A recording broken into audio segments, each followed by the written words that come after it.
तो फरमाया अल्लाह ताला ने तौरात में, मफहूम इसका यह है वला सख वाक, कि मेरे बाजारों में ऊंचा ऊंचा बोलने वाले भी।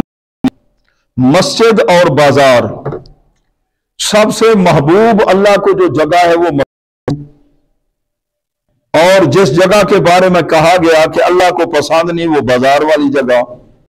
अब जिसने कारोबार दुकान है उसे वहां टाइम भी देना है, वहां लोग झूठ बोलेंगे, फराड, बदनिगाही होगी, तो मस्जिद के अंदर क्या करेंगे, कुरान की अल्लाह की बारगाह में सजदा करेंगे। तो ये भी अल्लाह को भी जमीन है लेकिन बराबर है।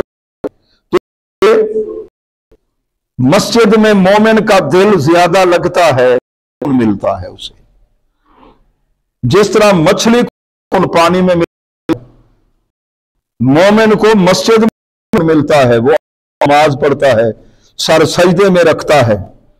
तो दिल के अंदर ईमान का नूर जितना कामिल होगा उतना मस्जिद से, ठीक है ना, उसको मोहब्बत होगी, मस्जिद में उसे सुकून मिलेगा। तो फरमाया वला यदफौ बिस्सय्यात सय्या, मेरे महबूब बुराई का बदला बुराई से नहीं देते, वलाकिन याफू व यगफिर, वो तो माफ फरमा देते। तो अब सुन्नत रसूल यह है कि माफ फरमा दो, माफ कर दो, माफ करना भी सीख लो।